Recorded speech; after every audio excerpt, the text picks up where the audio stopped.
Quisiera dar la bienvenida y desearles un buenos días a todos.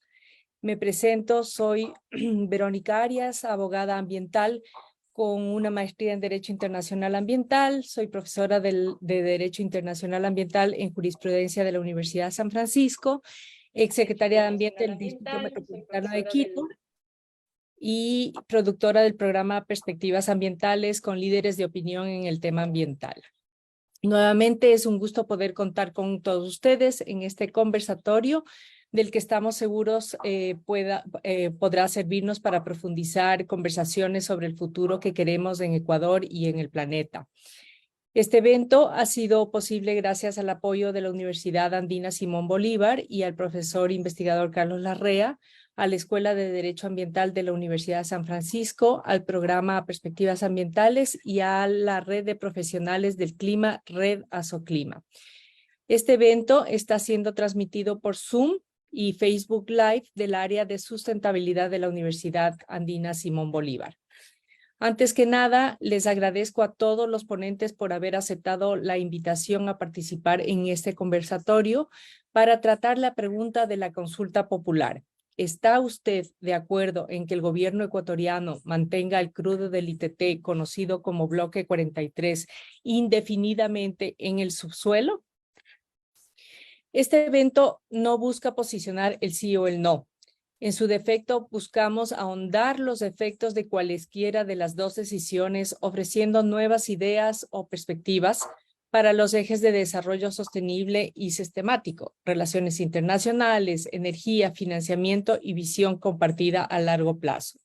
Y por esto que hemos llamado el nombre del evento Explorando Nuevas Oportunidades para el Desarrollo.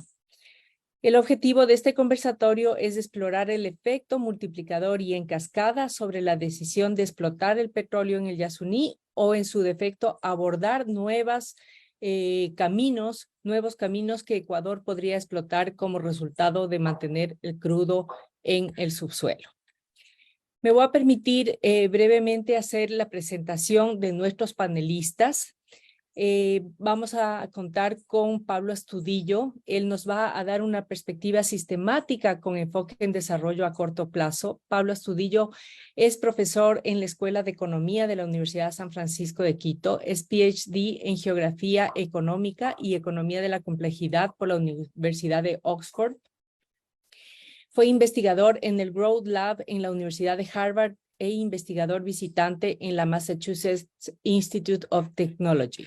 Es consultor del Banco Mundial y Banco Interamericano de Desarrollo y tiene experiencia en diversificación económica y desarrollo tecnológico, principalmente enfocado en países exportadores de petróleo. Contamos también como panelista con Paola Carrera. Ella nos va a dar más bien una perspectiva sobre la política ambiental para el desarrollo comunitario y producción sostenible en el Yasuní y la Amazonía ecuatoriana. Paola es bióloga de la Pontificia Universidad Católica del Ecuador y es máster en Ciencias de la Vida Silvestre de la Oregon State University. Fue coordinadora del Plan de Medidas Cautelares para los Pueblos Aislados del Yasuní, directora de Valoración Ambiental y gerente del Programa de Reparación Ambiental y Social PRAS. Fue subsecretaria de Calidad Ambiental del Ministerio del Ambiente, directora de Derechos Humanos y Cooperación Internacional de la Cancillería del Ecuador, consultora PALGEF y actualmente es coordinadora de proyectos de la Fundación Ecuatoriana Ecociencia. También está Pablo Carvajal, quien nos dará una perspectiva de oportunidades de financiamiento y transición energética. Pablo es un experimentado asesor en políticas energéticas y climáticas con más de una década de experiencia. Ha contribuido significativamente en políticas energéticas y escenarios de transición energética a largo plazo. En IRENA, lideró la red de escenarios de transición energética a largo plazo y contribuyó como autor principal del 6º informe de evaluación del IPCC del 2022, el Grupo de Trabajo 3, capítulo 15, en inversiones y financiamiento. Actualmente se desempeña como Senior Manager en financiamiento sostenible y cambio climático en Ernst & Young en Londres. Michel Levy también está con nosotros y él va a tratar el efecto de las decisiones en las relaciones internacionales y la cooperación internacional para el desarrollo. Michel Levy es profesor titular de la Cátedra de la Organización Mundial de Comercio en Ecuador, es profesor del área de Estudios Sociales y Globales y coordinador del Centro Andino de Estudios Internacionales de la Universidad Andina Simón Bolívar con sede en Ecuador. Ha sido profesor invitado en el Instituto de Estudios Políticos y la Facultad de Derecho de la Universidad de Grenoble en Francia y en la Academia Diplomática del Ecuador. Es investigador doctoral de la Cátedra de Política Internacional de la Universidad de Rostock en Alemania, especializado en regionalismo latinoamericano europeo comparado y así también como política de comercio internacional. Y finalmente, contamos también como panelista con Adrián Martínez y él nos va a dar la experiencia desde Costa Rica a tratar de introducirnos justamente en un mindset colectivo, es decir, una visión compartida de largo plazo para buscar nuevas formas de desarrollo. Adrián Martínez Blanco es el director y fundador de la Ruta del Clima, candidato a doctorado en la Universidad of Eastern Finland. Es máster en Ambiente, Desarrollo y Paz, es investigador en Participación Pública, Derechos Humanos, Pérdidas y Daños y Derecho Climático Internacional. Creo que con este gran panel vamos a tener una riquísima discusión con respecto a algunas de sus visiones y vamos a comenzar con la primera ronda de intervención. La primera ronda de intervención va a ser de 30 minutos, es decir, que cada uno va a tener 5 minutos para hacer su exposición y un minuto antes verán el emoji de thumbs up, que les queda un minuto para terminar, por favor. Y vamos a comenzar con Pablo, a quien quisiéramos preguntarle si es posible, desde su perspectiva, otro modelo de desarrollo para el país que vaya más allá de la explotación petrolera o extracción de sus recursos naturales. Bienvenido, Pablo. Te dejo el micrófono. Eh, Hola Verónica, y antes de nada un gusto participar en esta conversación. Entonces, yendo un poco hacia la pregunta,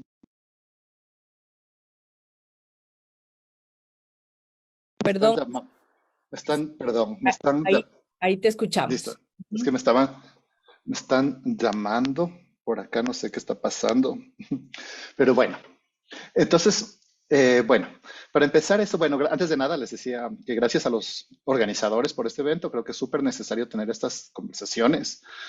Entonces, quería partir de una parte, y creo que es un chance, y quiero sacarme la pregunta de Yasuní de encima para empezar.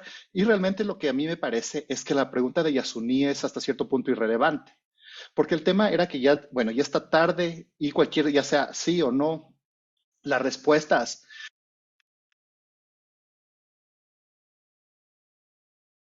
No, es al, ay, perdón, es que me están llamando ahorita, sí, se te corta. me están llamando como locos, pero no creo que sea nada urgente. Ujú. Perdón, ahora sí.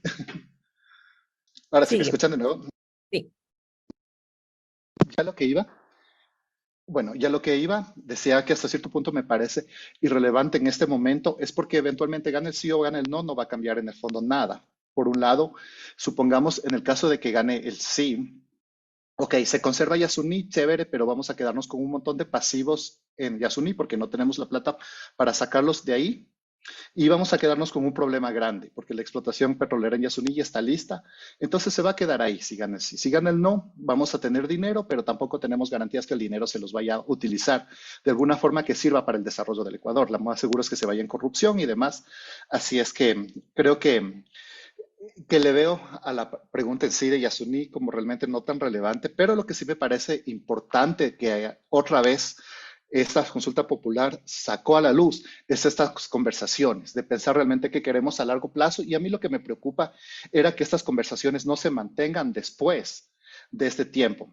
Lo más seguro que Y lastimosamente, por experiencia y lo que hemos visto en el país es que estas cosas llegan a un tope y después se disuelven. Y de aquí vamos a esperar 10 años hasta que haya otro problema y otra vez vamos a empezar a hablar sobre temas de diversificación económica. Entonces, eso quería solo sacarme de encima la pregunta de Yasuni para no meterme en ese tema. Entonces, sobre las alternativas.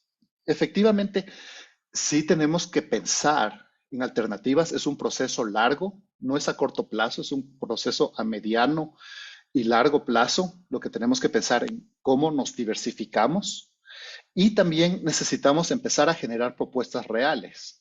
Por ejemplo, ha habido varios espacios en los que he escuchado que desde hace más de 20, 30 años se sigue manejando el mismo discurso en Ecuador, que sí, que la alternativa es el turismo. No, el turismo es una alternativa netamente extractiva, como, como se lo ha visto en otros países. Pensémosle en la pandemia, lo que sucedió, pensémosle en el caso de Galápagos durante la pandemia, nos quedamos sin turismo, se cayó toda la economía. Entonces, esto está sucediendo,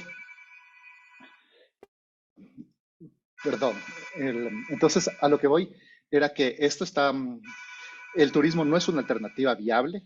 En el Ecuador no somos, por ejemplo, si nos ponemos a pensar en competitividad, en temas de turismo con otros países cercanos, no somos competitivos en eso. La única diferencia que tenemos es Galápagos y Galápagos no se la debe explotar. Entonces, tenemos que pensar en otras alternativas. Pensémosle otra vez, y perdón que empiece con la crítica a lo que ha pasado y a las alternativas que se plantean. Otra de las alternativas fue la iniciativa de transformación de matriz productiva. Partemos de ahí. Era una idea que es necesaria en el tema de que tenemos que diversificarnos económicamente. Sin embargo, estábamos diversificándonos siguiendo una lógica que funcionaba en los años 40, en los años 50, en una industrialización en la que queríamos lanzarnos a competir desde lanzarnos a competir, por ejemplo, a ser astilleros en un tema que no tenemos experiencia y queríamos competir en un mercado que ya va 200 años, 300 años desarrollados. O queremos meternos a hacer una industria siderúrgica y demás. Entonces, se estaban pensando en ideas muy pasadas como quien dice, que ya no son aplicables al momento real. Entonces, ¿qué alternativas existen en la vida actual? Y perdón por las llamadas, pero ahorita no puedo levantarme a contestar. Entonces, dentro de estas alternativas, ¿qué existe? ¿Qué podemos hacer ahora? Pensémosle en el mundo que estamos viviendo en la actualidad.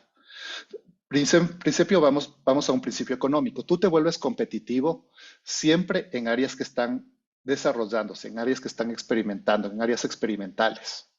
Tú no te vuelves competitivo en algo que alguien más lo empezó a hacer hace 50 años. Si no te metes a competir en áreas en las que en este momento son experimentales y no hay estándares del mercado aún, en las que el mercado todavía no les ha, no les ha, no las ha desarrollado. Y aquí tenemos varias oportunidades. Por ejemplo, pensemos en el caso de inteligencia artificial. Tenemos ahora una de las carreras más demandadas aquí en el Ecuador, en el que los graduados, antes de que pongan un pie fuera de las universidades y ya tienen trabajo, son los que están trabajando en ciencias de la computación, por ejemplo. Tenemos áreas súper grandes que se están desarrollando así. Tenemos biología sintética, por ejemplo, en el que nosotros ya no estamos dependiendo de la naturaleza, sino nosotros estamos creando alternativas en las que son como se llama low hanging fruits, en las que podemos pensarlo.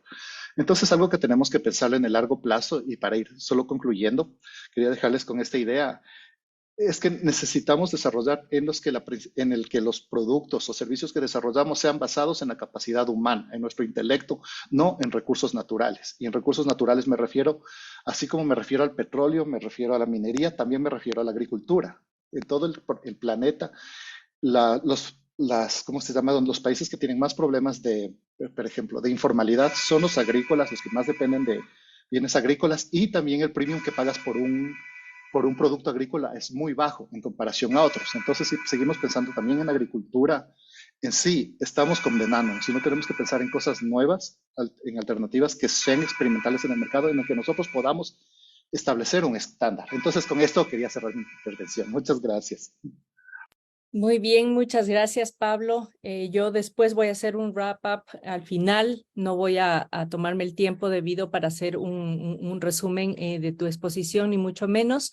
Entonces, más bien, cedería la palabra a Paola Carrera, quien trae consigo para hablar las perspectivas sobre política ambiental para el desarrollo comunitario y producción sostenible en el Yasuní y Amazonía ecuatoriana. Paola, contigo, ¿en qué términos de producción sostenible en la Amazonía ecuatoriana y derechos humanos es habitual encontrarse con casos de transgresión a las comunidades y los pueblos que habitan en ella?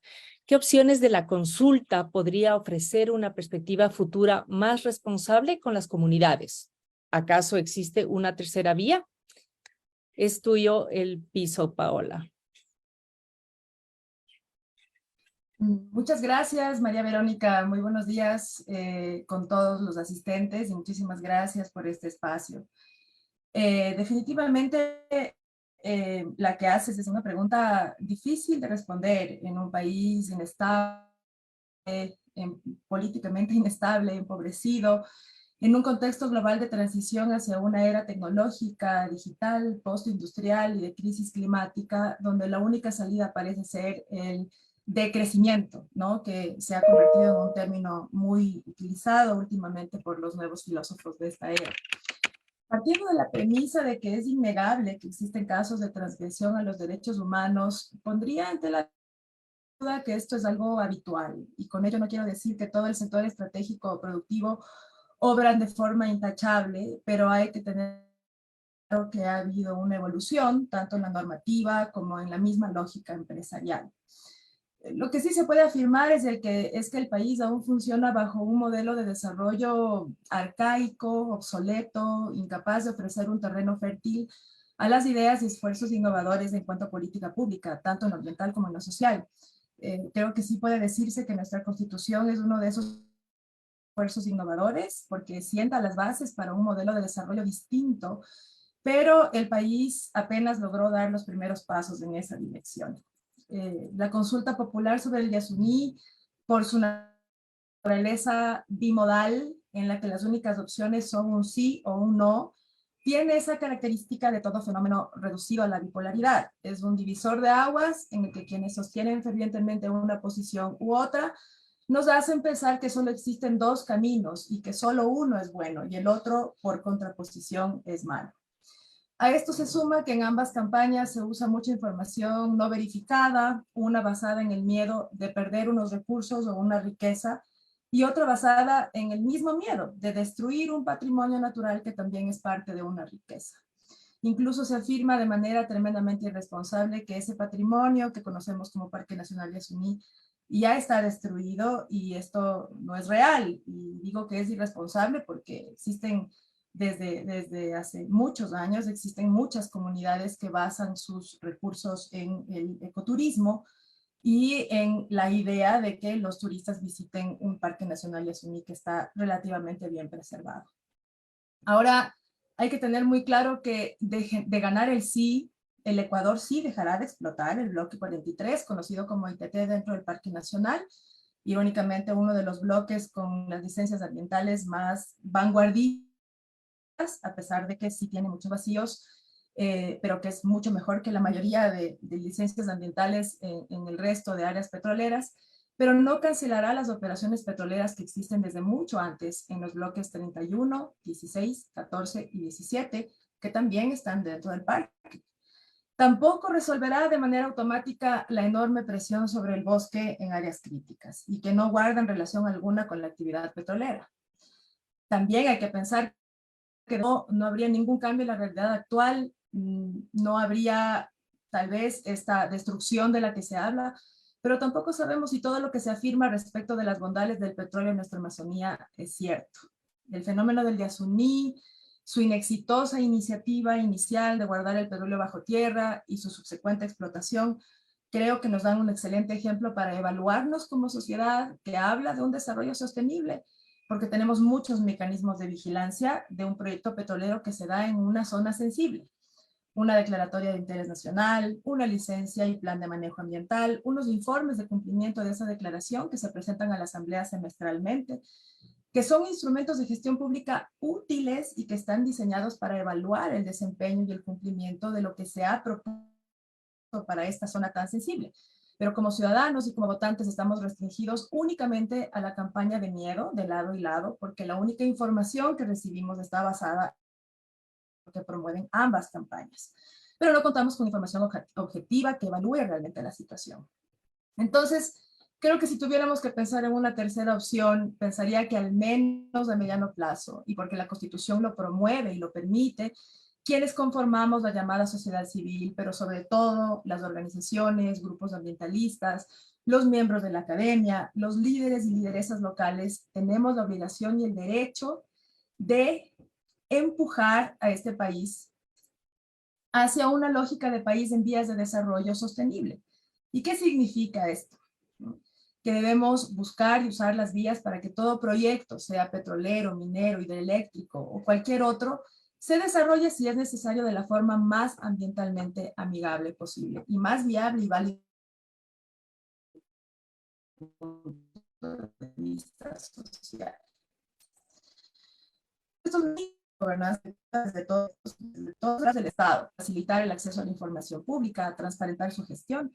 Esto al momento no es posible, a pesar de que en su momento se hizo.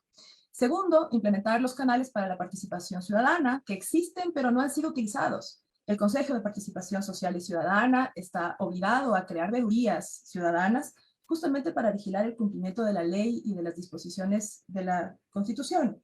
La misma Asamblea como función judicial y dentro desde como su función legislativa y dentro de su tarea de fiscalización.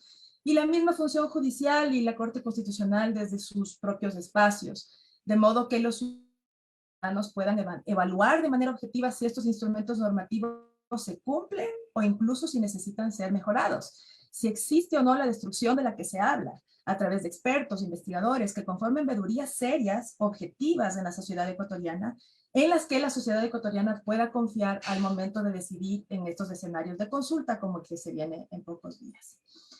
En pocas palabras, creo que todos tenemos la obligación y el derecho de proponer la construcción de un país donde no votamos a ciegas, sino donde estamos mejor informados, en mejor capacidad de decidir y evaluar el desempeño de las instituciones y de los gobernantes que elegimos para representarnos y administrar ese Estado del cual todos somos parte. Solo así podemos ver si el Estado es obeso o no, eficiente o no, y dónde queremos colocar la inversión pública.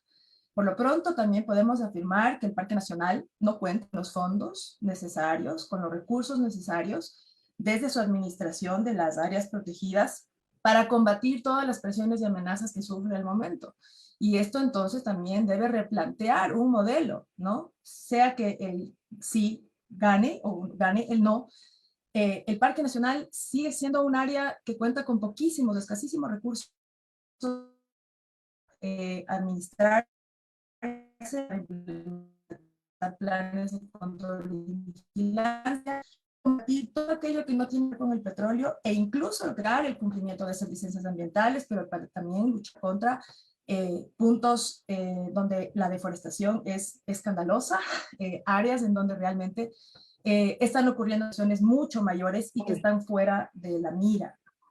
Perfecto. Finalmente, Paola, con la ley de circunscripción Paola, amazónica, perdón, gracias. perdona que te interrumpa, pero ya nos pasamos el tiempo. Si quieres, para la segunda ronda, complementas la idea y avanzamos así. Listo, muchas gracias. Perdona, gracias. Queremos invitar a Pablo Carvajal, quien va a traernos a la mesa una perspectiva de oportunidades de financiamiento y a la transición energética. Quisiéramos, Pablo, contigo hablar sobre en qué términos ves tú de financiamiento o inversiones sostenibles. ¿Es correcto pensar que el mejor escenario sería dejar enterrado el petróleo bajo el suelo?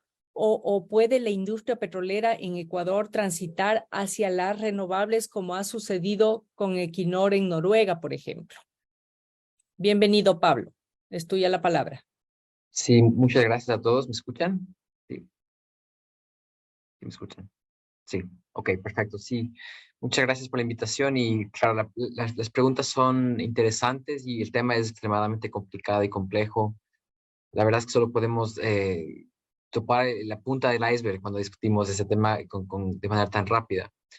Respecto a tu pregunta, el primer punto es En otras palabras, ¿cómo afectaría el tema de financiamiento e inversiones sostenibles el tomar una decisión de esa envergadura, que sería obviamente sui generis aún para esta época?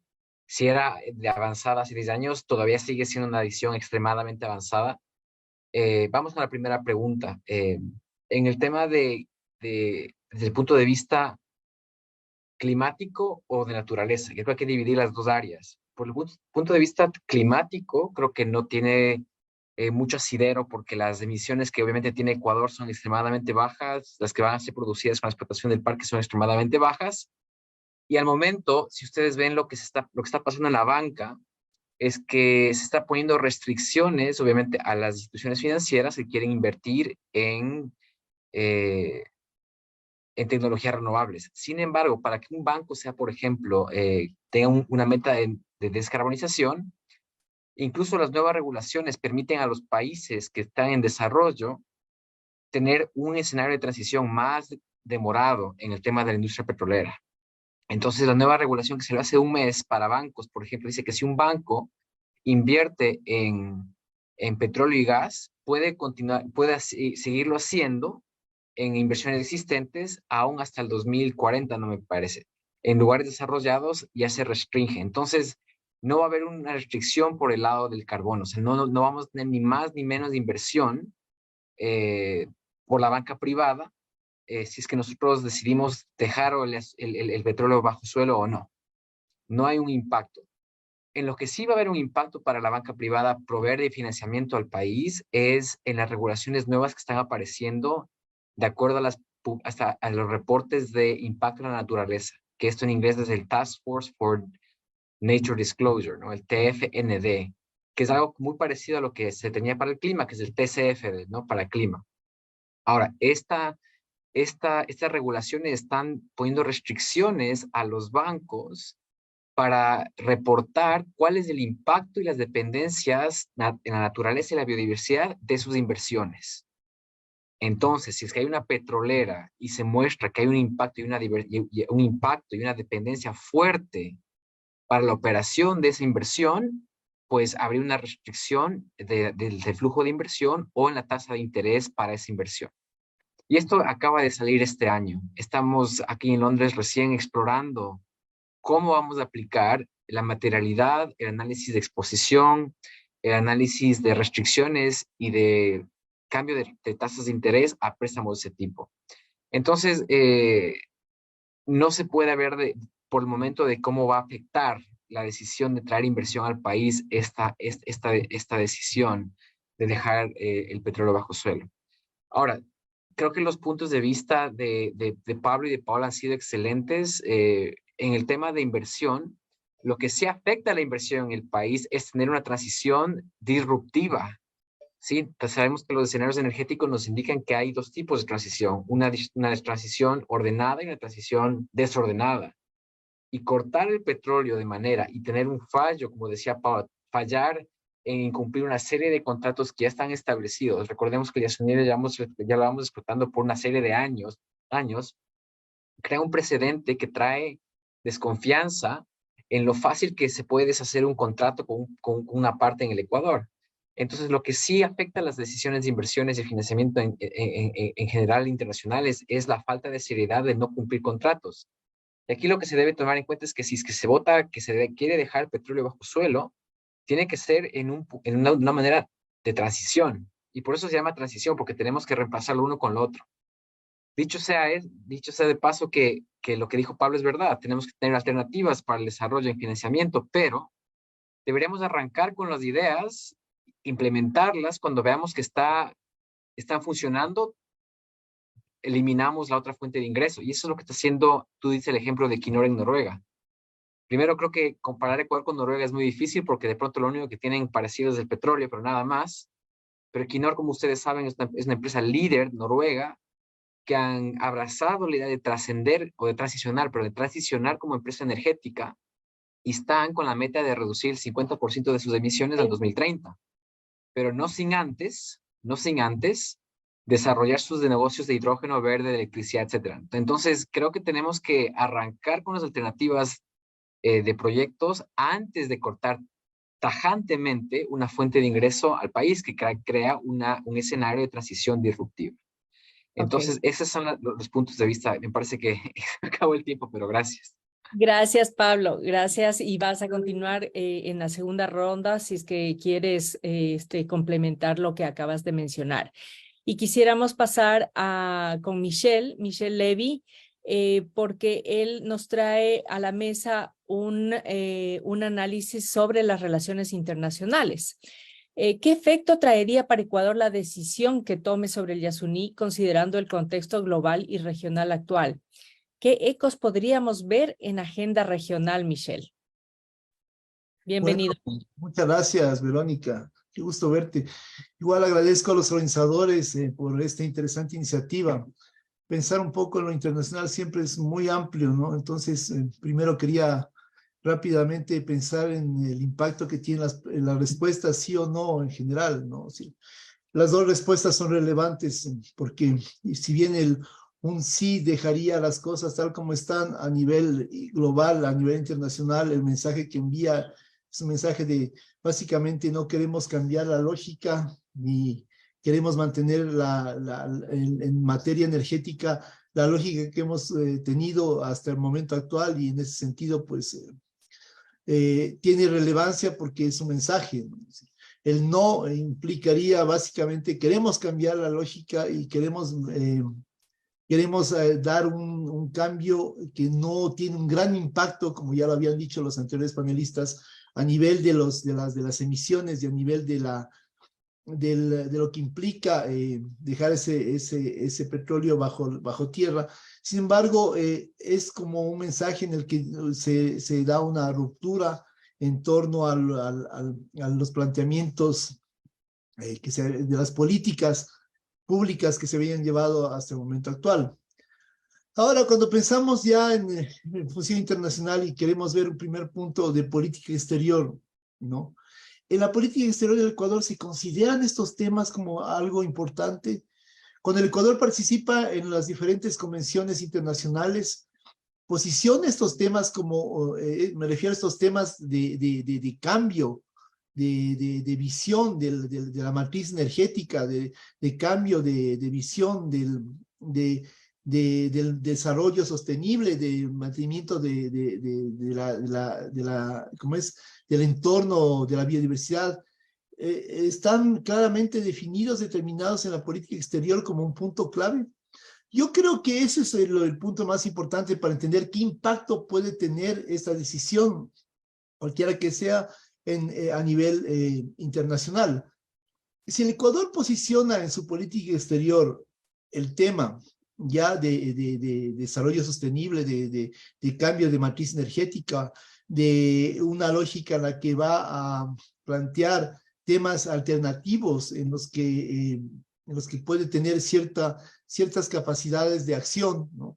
Al ser un país pequeño, puede tener una visión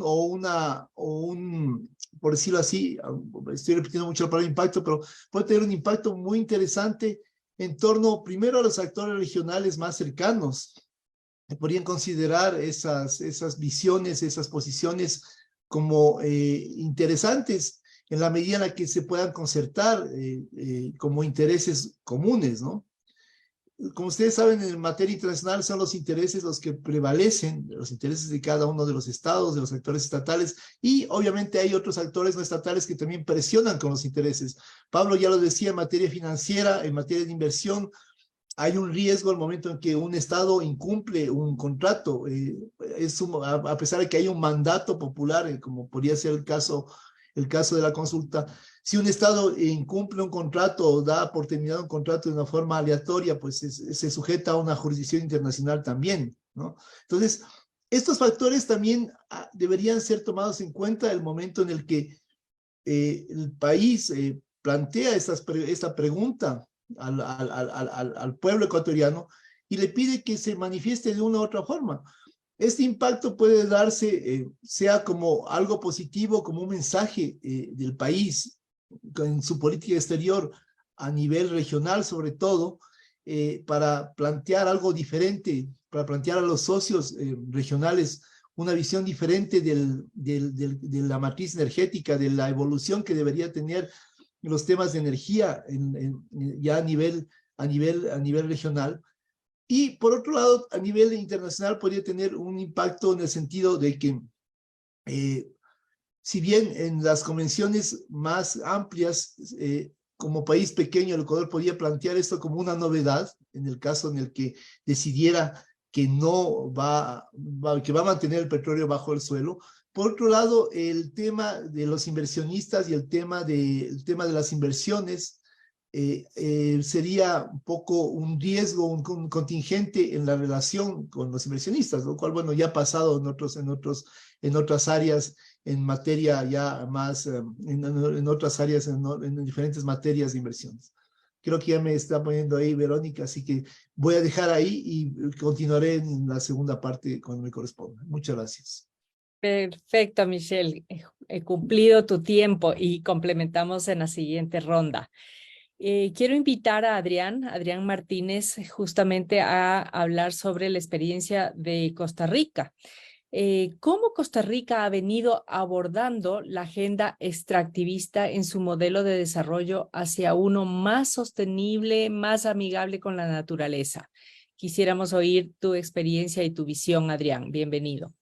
Claro, más bien muchísimas gracias a todos y todas por la invitación y pues como costarricense opinando sobre una cuestión que tal vez trasciende mi expertise, pero trataré de comentar en lo que pueda. Yo creo que Costa Rica ha venido tratando y basándose en transformaciones que se hicieron hace mucho tiempo en Costa Rica, decisiones que el pueblo costarricense tuvo en cuanto a la estructura del Estado y que pues dio, por suerte, más que todo, resultado en lo que es, por ejemplo, el desarrollo de energía renovable como las represas y demás. Pero bueno, también una decisión, y creo que es algo que se mantiene a pesar de la política actual del costarricense de valorar la naturaleza y su relación que tiene con la naturaleza. Y eso es lo principal. Y ahora que nos vemos, por ejemplo, sujetos a presiones, digamos, de crisis fiscal, donde la explotación y exploración del petróleo o el gas están en la mesa, y hay sectores que ante la necesidad económica ahora proponen esas soluciones a corto plazo, todavía hay una amplitud de la población que valora esta protección que le hemos dado a nuestros recursos ecosistémicos. Y creo que esa es la decisión, digamos, cuando hablamos de transformaciones, ya no estamos en el tiempo de las decisiones incrementales. Lastimosamente, en cambio climático, no las hicimos en los pasados 30 años y por eso es tan válida la pregunta que tiene en Ecuador, digamos, la situación, la ciencia nos dice que es crítica, pero lastimosamente como países del sur global, tanto Ecuador como Costa Rica, en situaciones económicas difíciles, tal vez ustedes aún más que nosotros, pero igualmente difíciles, nos vemos doblemente expuestos a las consecuencias del cambio climático y expuestos a una globalización, un capitalismo que no responde a nuestras necesidades. ¿Cómo nos imaginamos una nueva economía? ¿Cómo hacemos esa transformación de nuestra economía, de nuestras sociedades de una manera con un proceso que sea justo, que sea planificado? Tomar esas decisiones yo creo que es más allá digamos, de sí o no, digamos, es realmente tener una discusión sobre cómo hacer el proceso para ajustarnos a la realidad. Y yo creo que una de las realidades que es innegable por la ciencia es que sea como sea el petróleo afuera del suelo, nos condena especialmente a los países del sur global a un futuro muy oscuro, muy difícil, sino que a llevarnos a una crisis existencial, pero por otro lado también tenemos la necesidad de tener ingresos. Y eso es como decía el compañero anterior, Michelle, es muy necesario que la política de Estado, tanto de planificación de cualquier país como la política exterior, refleje esas necesidades de transformación económica que nuestros pares, por ejemplo, en Inglaterra no lo están reflejando, por ejemplo, incrementando las licencias de petróleo, y eso nos genera esta doble exposición donde los grandes emisores continúan emitiendo y no hay una reforma macroeconómica para que pueda hacer sostenible esta protección de la naturaleza que por beneficio propio, pero también por beneficio del planeta, sabemos que necesitamos. Y ese es el dilema que nos encontramos en sociedades como la de Costa Rica y como la de Ecuador. Tener una visión sólida y una planificación para responder a la necesidad real que tenemos, que es nuestras economías no sirven, nuestro modelo económico no sirve. Necesitamos repensarlo, imaginarnos una nueva forma de utilizar nuestros recursos, pero también tenemos que volver una realidad, esa necesidad política en la comunidad internacional. Y eso es algo que Latinoamérica todavía yo siento que no lo ha hecho, poderse imaginar como algo más que un proveedor de recursos primarios. En el caso de Costa Rica, por ejemplo,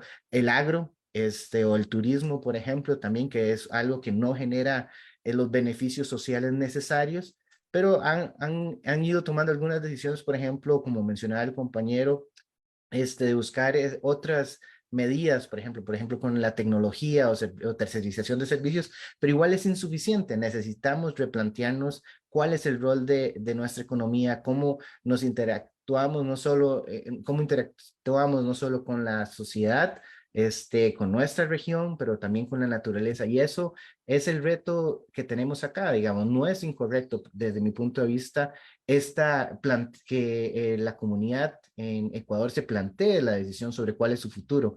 El construir basado en esa necesidad de transformación es posiblemente un acto colectivo muy sabio, pero también necesita acciones contundentes que les den respaldo para volverlo realidad. En eso más bien deberían sentirse orgullosos y orgullosas de poder tener la sabiduría de darse esa oportunidad de pensar e imaginarse, cosa que en muchos de nuestros países aún no se ha dado, pero necesariamente es algo que debe tomar. Perfecto, Adrián. Muchas gracias por ese insight desde tu visión latinoamericana y costarricense. Vamos a continuar con la segunda ronda de intervenciones. Antes de esto, quiero comentarles dos cosas. Acuérdense que tenemos 5 minutos para cada uno. Yo les estaré enviando un thumbs up 1 minuto antes para que más o menos vayan concluyendo.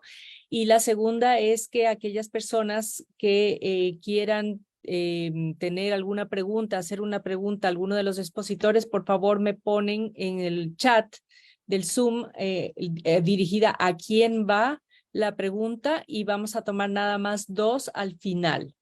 Entonces, bienvenido nuevamente, Pablo. Continuamos contigo en la conversación y en esta conversación nos gustaría mucho saber cuál es tu opinión respecto al contexto actual global influenciado por el cambio climático, que estamos viendo sus efectos en todas partes del mundo. La Agenda de Desarrollo Sostenible, ODS, es la 4ª revolución industrial. Hemos hablado justamente de la inteligencia artificial, digitalización, etcétera. La degradación de los recursos naturales y cómo esta consulta podría impulsarnos a buscar nuevos modelos de desarrollo que haga frente a los actuales desafíos sociales y ambientales al tiempo que aproveche el avance tecnológico actual. Chévere. Antes de nada quería disculparme por las llamadas insistentes. Tenían que venirme a dejar unas cosas en la casa en la tarde y se adelantaron un montón. Así es que me disculpo por eso.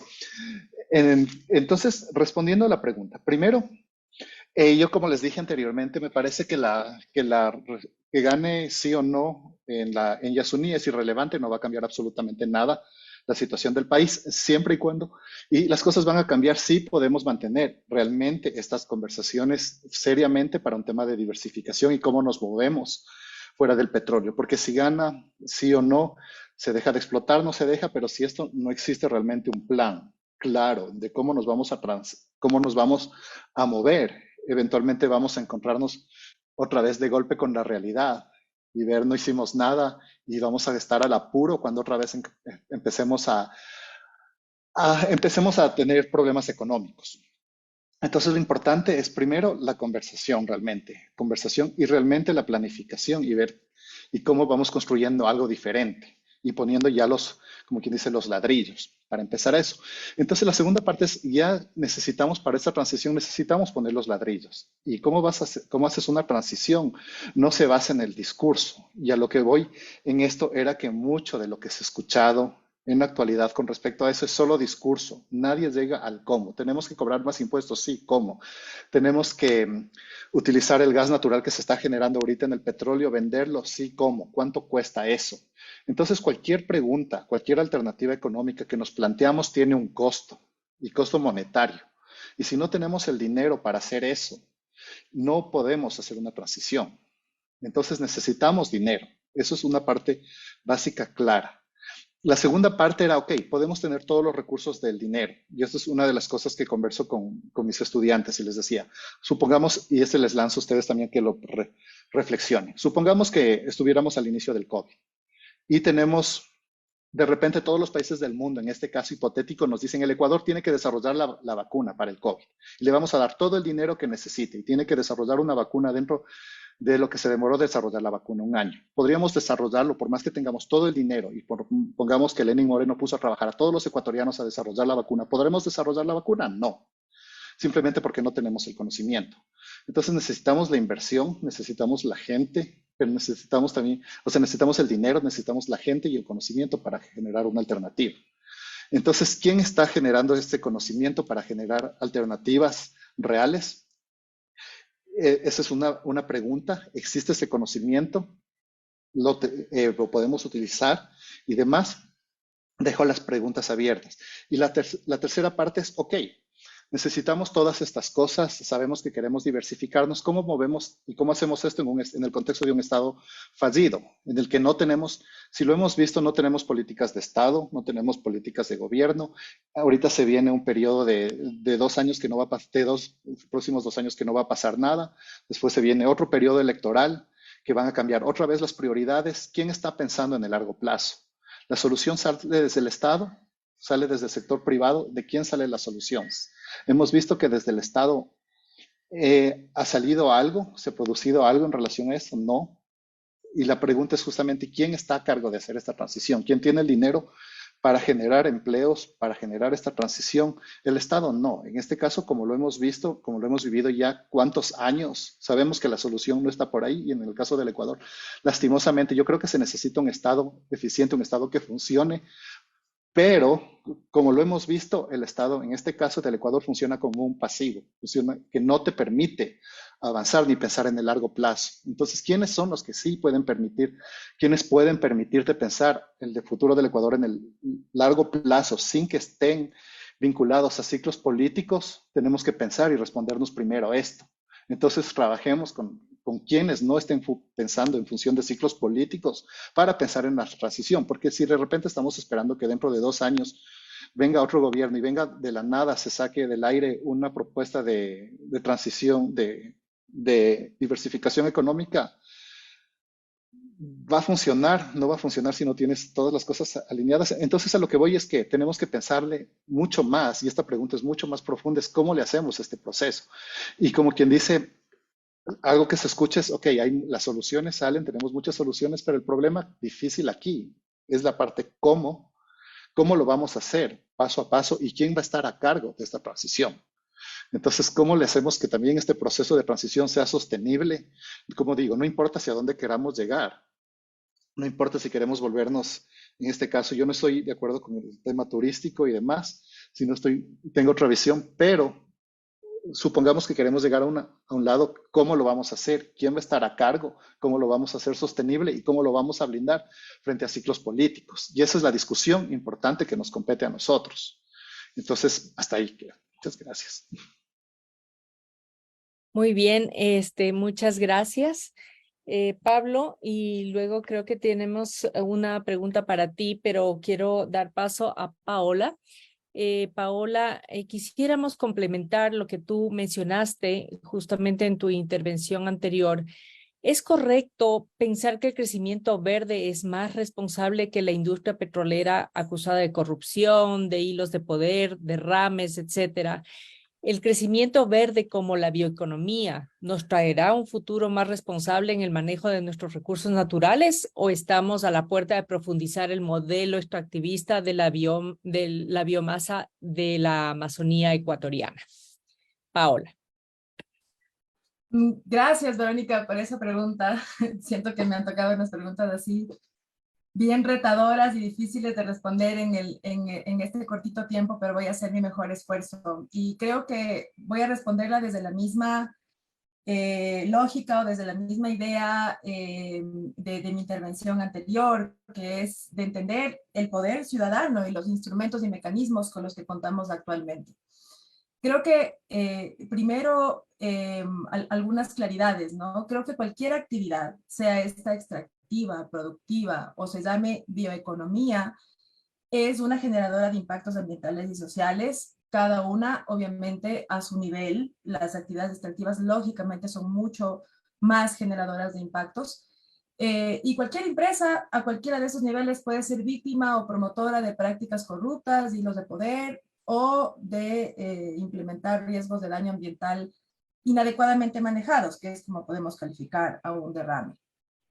Sobre la pregunta, además de esto, ninguna actividad que desarrolle el ser humano es 100% verde. Unas actividades son más verdes que otras, y esto depende también de la lupa con que se mire.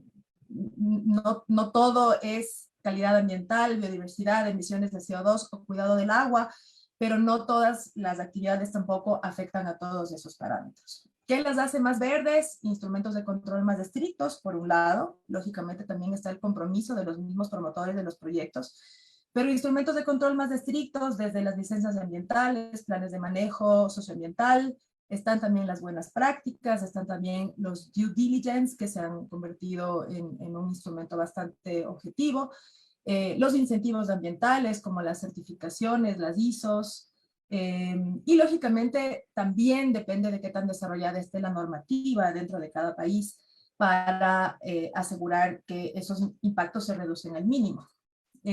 Un tercer factor es la capacidad que el Estado y las autoridades de control tienen para asegurar que la normativa se cumpla, que los instrumentos de control operen bajo una lógica de mejora continua y sean cada vez más eficientes en reducir al mínimo los impactos y prevenir el daño.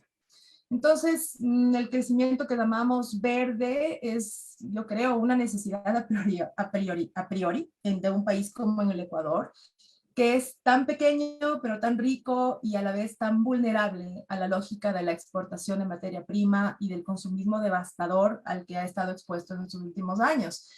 Y que es o debe ser el futuro al que apunta a mediano o a largo plazo este país. Y creo que no es solo el Ecuador, sino el mundo que transita hacia otras lógicas. Como les decía, mencioné brevemente el concepto del degrowth, ¿no? De la necesidad de plantearnos hasta dónde queremos crecer y qué llamamos crecimiento.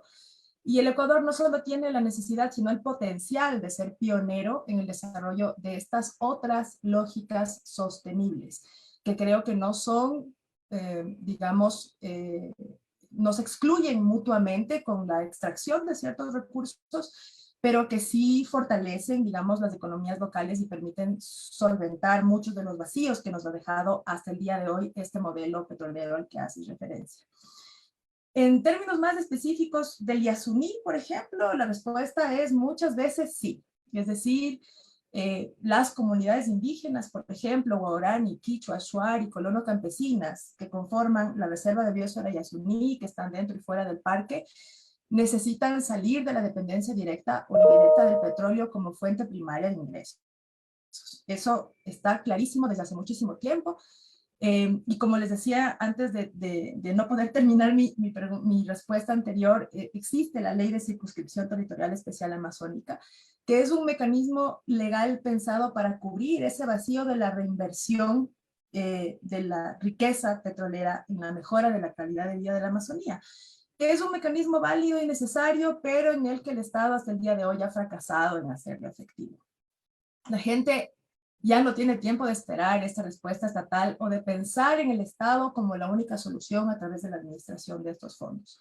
Actualmente, por ejemplo, por darles una cifra, los pueblos indígenas amazónicos defienden, protegen más del 40% de los territorios amazónicos que van a ayudarnos a frenar el cambio climático y necesitan fortalecer sus capacidades de administrar esos territorios de manera estratégica, de defenderlos de las presiones que sufren a diario y encontrar medios de vida alternativos que les provea de recursos sostenibles para satisfacer esas necesidades primordiales, y esa es la apuesta que hacemos en la actualidad muchas ONGs en el Ecuador. que hace falta inversión normativa, mercados y sobre todo un Estado en manos de cualquier gobierno, de cualquier tendencia, pero un Estado del cual todos somos parte, que también haga la apuesta, pues requiere de una transición hacia otras lógicas económicas que actualmente no existen. Existe mucha capacitación actualmente, existe mucha inversión de parte de la cooperación internacional, por ejemplo, para fortalecer estas prácticas verdes basadas en la bioeconomía, pero que no encuentran los mercados, que no encuentran los mecanismos, que no encuentran la facilitación por parte del Estado. Existen programas muy interesantes como ProAmazonía, donde se ha explorado muchísimo de estas vías, pero donde todavía hay muchísimo trabajo que hacer. En términos, digamos, regionales, se ha visto también un acelerado crecimiento hacia esta tendencia de las bioeconomías, y se empieza ya a mirar algunos resultados interesantes, algunas experiencias muy exitosas, en donde los pueblos indígenas amazónicos y también comunidades colono-campesinas le han apostado con muchísimo esfuerzo a estas alternativas y lo están logrando. Entonces, en este momento necesitamos replicarlas, conocerlas, apoyarlas y entender cómo estas deben insertarse en las lógicas de las economías nacionales, de las economías regionales y de un mercado que se encuentra en una transición tremendamente vertiginosa. Si estas van a permitir o no, digamos, abandonar totalmente las prácticas de extracción, sea de minerales o de otro tipo de materias primas que el Ecuador exporta, es una pregunta muy difícil de resolver. Yo en lo personal no manejo, por ejemplo, la macroeconomía en esas cifras. Podría decir que a corto plazo no, pero tal vez a largo plazo sí sea una solución viable. Clarísimo. Gracias, Paola. Gracias por tu intervención. Y quisiéramos continuar con Pablo. Pablo Carvajal, más allá del resultado de la consulta, ¿qué desafíos tiene aún que enfrentar Ecuador si quiere apalancar mayores inversiones internacionales dirigidas que tengan un triple impacto, tanto en lo social como lo ambiental y económico? Sí, ustedes verán que hay el indicador del riesgo país, ¿no? Entonces, como yo mencionaba en mis palabras introductorias, lo que el Ecuador tiene que hacer es convertirse en un país de paz, un país serio, un país que jurídicamente sea estable para atraer la inversión extranjera. Ahora, estamos en una época en la que el Ecuador puede explotar de cierta manera su atractivo natural y biodiverso, pero en esencia lo que puede traer y lo que puede demostrar que el Ecuador es un país que está interesado en atraer nuevo capital financiero es justamente en la transición ordenada, en una planificación de transición ordenada. El Ministerio de Energía ha hecho un plan, ha hecho de energía, se tiene planes de mitigación de cambio climático, una serie de planes, pero creo que no hay una vista de transición energética, una visa de transición general justa, una visa de transición natural, transición de modelo económico desde el Estado. Y está bien que se decida, obviamente, decir que se quiere dejar el petróleo bajo tierra, está bien, y como país soberano se lo puede hacer, pero si es que no hay una indicación clara de ese phase out o ese camino pausado, año a año, planificación cada 5 años, vamos a movernos con estas inversiones, es muy difícil atraer financiero porque no se tienen las señales y los indicadores que la banca y los inversionistas necesitan para tomar decisiones de inversión. Entonces, eso es algo que se tiene que tratar como sociedad, como gobierno, como empresarios y tener un consenso de cuál va a ser el camino de transición para el Ecuador. Y creo que esa es la palabra clave aquí.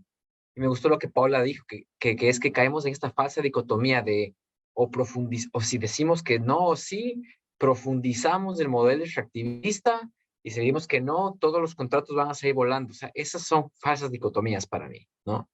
Creo que decir que que vamos a continuar explotando el Yasuní no necesariamente nos ancla o profundiza el modelo extractivista, porque el modelo ya lo tenemos por los últimos 50, 60 años. O sea, no es porque tenemos un campo más que produce el 10% de la producción nacional, estamos profundizando. Y también, como dijo Paula, esto solo es una pequeña parte de una gran industria que abarca una cadena de valor gigantesca que va desde el Amazonas hasta Balao en Esmeraldas. Entonces, creo que el plan de transición económico es crucial aquí.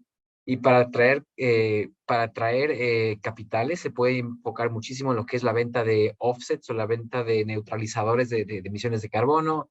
Se puede profundizar el tema de estos canjes de deuda. Se puede hacer una serie de productos financieros para atraer financiamiento externo. Otro punto que vale mencionar es la madurez del sistema financiero nacional. Tenemos que salir de un mindset de que nos va a dar el BID, el Banco Mundial, el FMI, los fondos GEF. Ese modelo no alcanza para cubrir la cuenta de transición climática y transición a un mundo natural positivo. Se tiene que haber un acercamiento urgente a la banca privada y a la real economía, porque ellos son los que tienen el capital y el poder para poder financiar de manera efectiva la transición. Y es algo que estamos muy atrasados en Ecuador. Las discusiones siempre son en base a fondos no reembolsables, 1 millón por acá, medio millón por acá, 10 millones por acá. Pero si tomamos en cuenta lo que implica cambiar un modelo de negocio, tenemos que buscar los 1.500, 2.000 millones al año que nos daría SUNY. Estamos hablando de cantidades fuertes que no pueden ser cubiertas por fondos internacionales ni proyectos. Entonces, hay que abrir una línea de investigación en madurez de los mercados de capitales nacionales urgente. Clarísimo, Pablo. Muchas gracias. Entonces, Quisiera continuar con Michelle. Michelle, en el contexto actual de sostenibilidad, de clima y ambiente, las relaciones internacionales se han movido bajo acuerdos, protocolos como los de París, como el de Montreal de la Convención de Biodiversidad. No obstante, como las consultas nacionales de Yasuní, ¿podrían representar un disruptor en las relaciones entre el norte global y el sur global? Gracias. Sí, pensando un poco también en función de lo que habían dicho tanto Pablo como Paola, y también un poco tomando lo que señalaba Adrián del caso costarricense, hay varios puntos que hay que considerar en el tema del impacto que tiene a nivel internacional. Más que nada, el impacto no es un impacto cuantitativo, por decirlo así. Es cuantitativo para el país, porque el país deja de percibir, como lo señalaba Pablo, una serie de ingresos que son producto de la exportación del petróleo. En el caso en el que obviamente se decida por votación popular que el petróleo no sea exportado.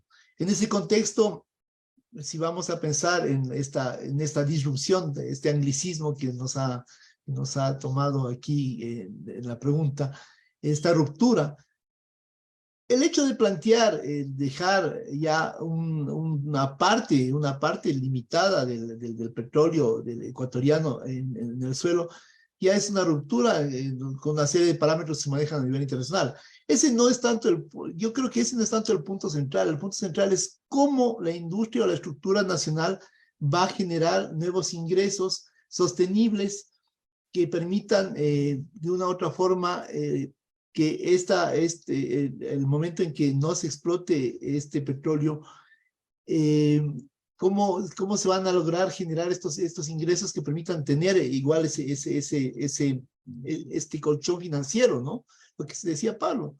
Ahora, ese es un tema que habría que mirarlo, ¿no? Habría que desarrollarse en función no solo de una política internacional, sino de estar más vinculado con una política nacional, una política pública nacional que pueda tener una respuesta para esto, pues fomentando las exportaciones no tradicionales, a pesar de lo que señalaba Pablo, tal vez fomentar el turismo, no sé, es decir, habría que buscar algo que permita superar este hueco que queda ahí. Pero por otro lado, ya volviendo más que nada a la lógica internacional, el caso, por ejemplo, de posicionamiento de visiones sobre conservación en diferentes foros y convenciones, incluso en la mismísima Organización Mundial del Comercio, por parte de países pequeños, se ha dado de una forma muy interesante cuando los países han sido muy consistentes en lo que quieren plantear. Yo creo que eso es importante, más allá de la idea de lo bueno o malo que puede ser dejar el petróleo bajo tierra. el mensaje que se manda es un poco un mensaje de sostenibilidad, de gestión responsable de los recursos. Entonces, en la medida en la que un país, en este caso un país pequeño, sea consistente con ese mensaje, pueda posicionar ese mensaje en la comunidad internacional, va a tener apoyo de muchas fuentes, no necesariamente de estados, de otros actores internacionales que pueden tener intereses en que se posicione esa agenda. El caso de Costa Rica es interesante porque ellos han sido bastante consistentes en posicionar una agenda más verde, incluso, por ejemplo, en el tema de turismo en principio más sostenible, aunque como decía Paola, todas las intervenciones, cualquier actividad tiene su impacto directamente sobre la naturaleza. Entonces, más que nada, yo lo que veo ahí, no veo una disrupción, no veo una ruptura entre norte y sur, porque el impacto que tiene la medida ecuatoriana no es necesariamente un impacto grande dentro de la estructura de exportación petrolera. Sería un impacto grande si, por ejemplo, Arabia Saudita o Venezuela deciden exportar el petróleo. Eso ya sería un poco más fuerte en el contexto global. Pero, ¿qué pasa si el Ecuador logra que otros países tengan una agenda sostenible con una visión orientada a posicionar algo, una idea, una lógica de conservación mucho más importante a nivel regional y global? Yo creo que ese sería el punto, el kit del asunto en torno a lo que nos interesa a nivel internacional dentro de esta visión de la explotación, no explotación de los recursos naturales. Muchas gracias, Michelle. Y finalmente quiero dar paso a Adrián para que nos comente si es correcto pensar que la agenda por sostenibilidad tendría menos desafíos que una agenda extractivista, como la explotación de petróleo. En esta línea, ¿cuáles son esos desafíos que enfrenta Costa Rica sin ser país petrolero, por ejemplo? Claro, bueno, yo creo que para poder responder ese tipo de preguntas hay que ponernos en el contexto de qué es la crisis climática. Y, por ejemplo, en el contexto de Costa Rica, la crisis climática es una amenaza para el PIB, es una amenaza para la vida, es una amenaza para la sostenibilidad de la estructura social en nuestro país a largo plazo, en los próximos 50, 100 años. Al estar ubicados en una región altamente impactada por el cambio climático, es una amenaza existencial. Entonces, si lo ponemos en ese contexto, que es el contexto científico, evidentemente el petróleo es una amenaza económica en el corto, mediano plazo, pero no es una amenaza, al menos existencial, como lo es el cambio climático, como lo son las consecuencias del uso del petróleo en general. Y eso, pero nuevamente nos pone en el dilema, digamos, cómo hacemos llenamos ese vacío en torno a trabajos, en torno a el modelo económico que debemos tener, sea por decrecimiento, sea dentro del marco de la sostenibilidad, sea en el marco que queramos. Esa es la discusión, pero para tener esa discusión como un país pequeño, como mencionaba en los colegas, realmente no podemos ahogarnos en nuestro pequeño charco, digamos, de agua.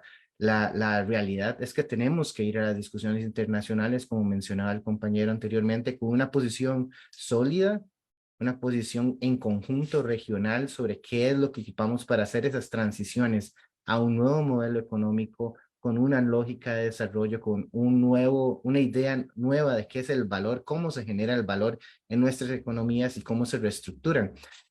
No podemos salirnos de la realidad y estamos limitados por las estructuras que el Banco Mundial, que el IMF por décadas han impuesto a nuestro modelo económico y a la lógica de lo que cumplen nuestros países dentro de una economía macro. Y para discutir eso ocupamos ir a hablar con los países desarrollados, que son quienes compran nuestros productos y se benefician de la estructura actual de la economía, pero también es esa economía la que nos genera esta doble exposición con el cambio climático, la que hace, por ejemplo, que la cuota de nuestro presupuesto de carbono, en el caso de ustedes, por ejemplo, con el petróleo, pues ya se haya agotado y no haya espacio para explotar más petróleo, a menos que queramos hacer esta amenaza del cambio climático más grande. Entonces, evidentemente ocupamos acceso a recursos, evidentemente ocupamos acceso a reformas financieras, pero, por ejemplo, Latinoamérica con el 70% de su PIB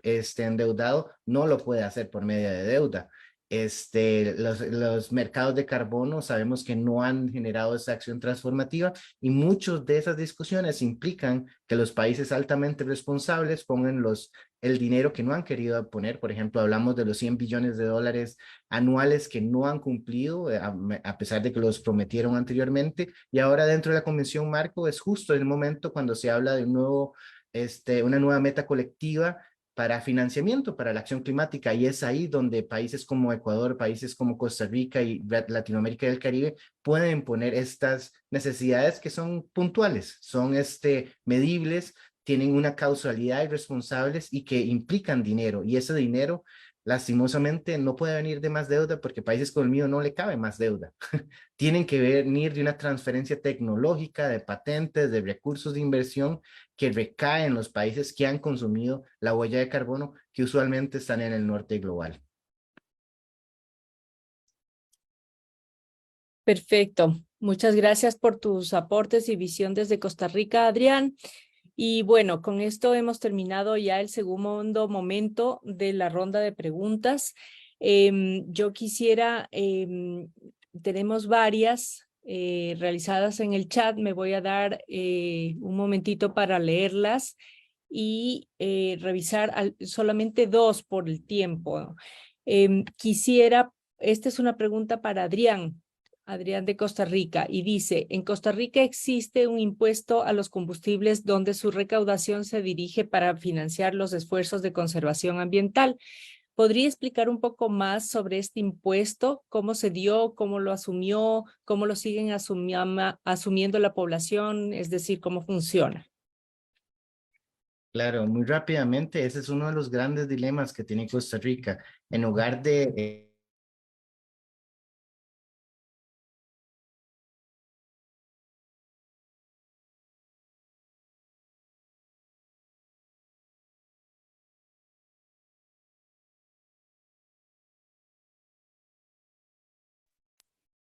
no sé si me oyes. Sí, ahora Perdón, viste. ahora sí.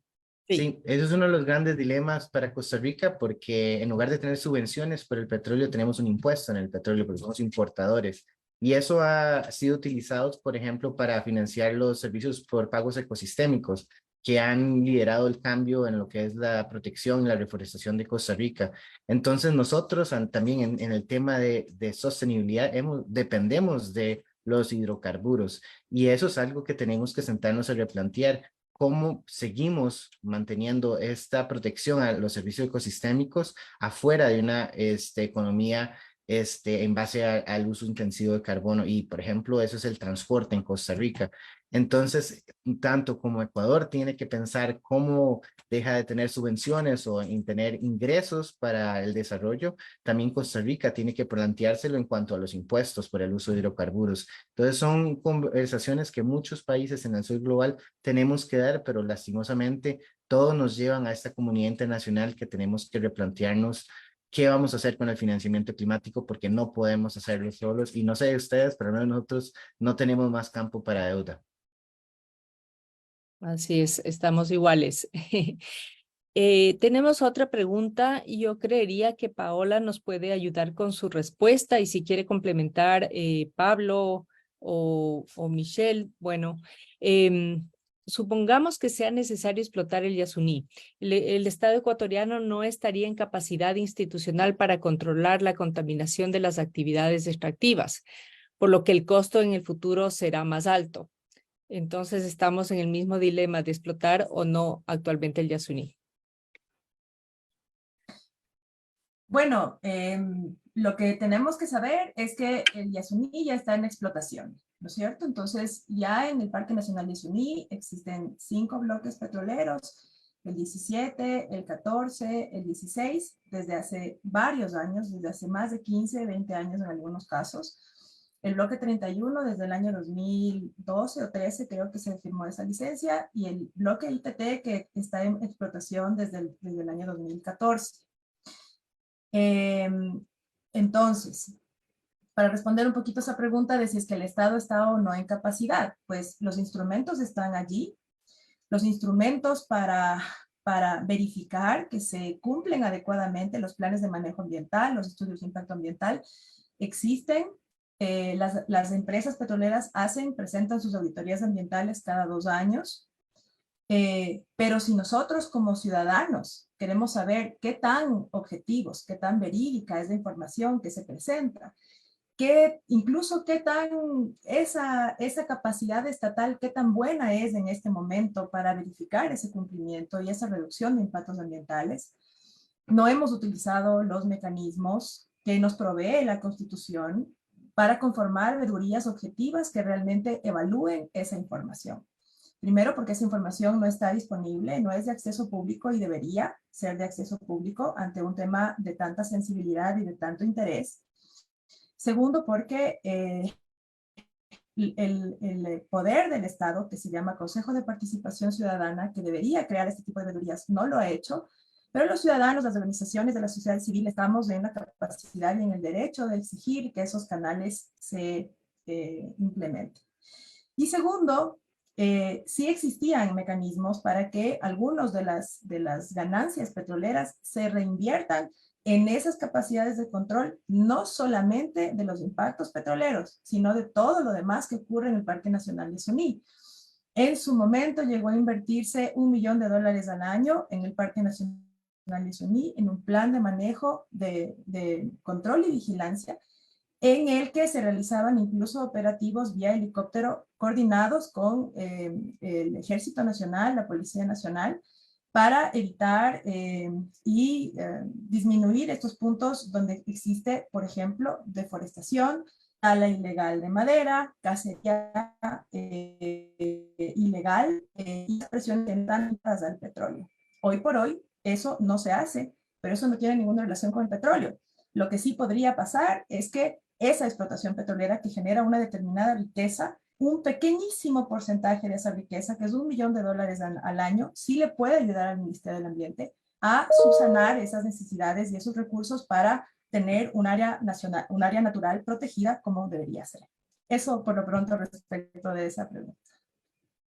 Perfecto, Paola. Bueno, en honor al tiempo, creo que hemos podido alcanzar a responder 2 de las varias preguntas que tenemos. Quisiera nada más hacer un wrap-up para el cierre.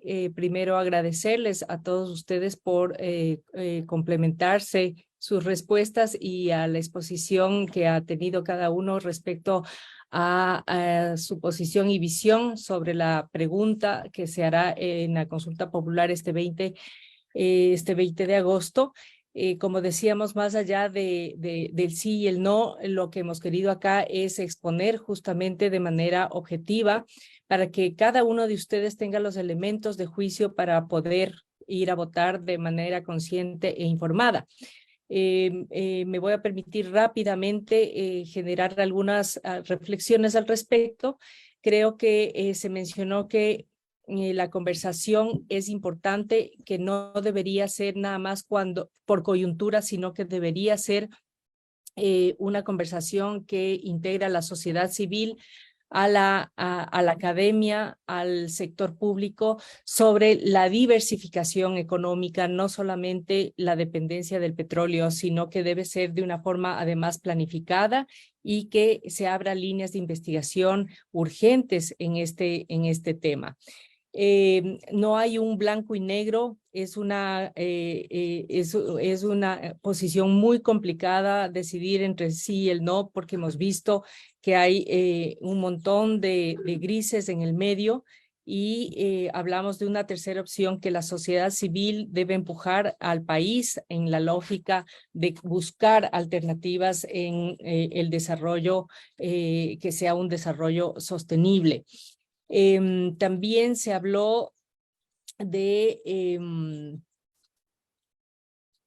una transición que sea justamente disruptiva y que sea vista como una alternativa para no este tema de coyuntura específicamente, y que también es muy importante el mensaje que estamos dando a nivel global, a nivel regional, que sea consistente.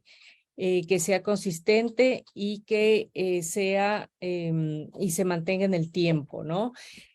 Habló también, se habló del ejemplo de Costa Rica, que estas decisiones se la tomaron ya hace mucho tiempo y que muchas de ellas nos condena a una crisis existencial, ¿no? Es mirar el tema de ingresos versus conservación, un permanente dilema, que esto es lo que justamente tenemos que decidir hoy por hoy, pero que nuevamente debemos planificar de una nueva forma de generar y de usar los recursos.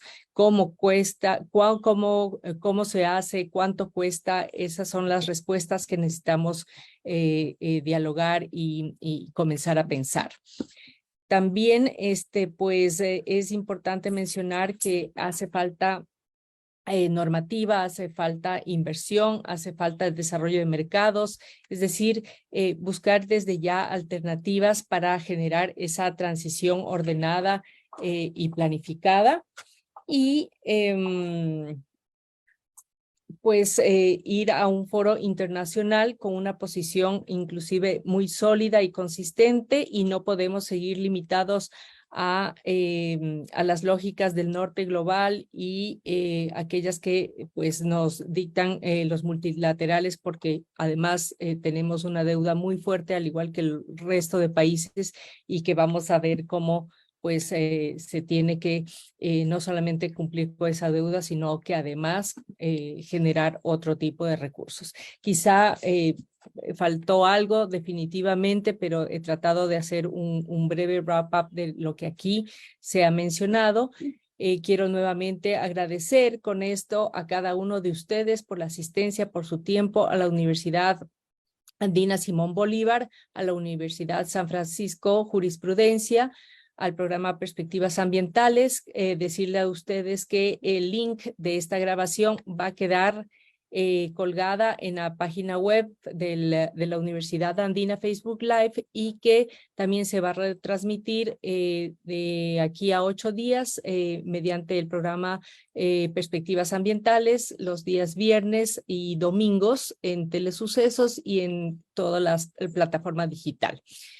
Con eso me despido de todos y cada uno de ustedes. Un fuerte abrazo y una linda semana.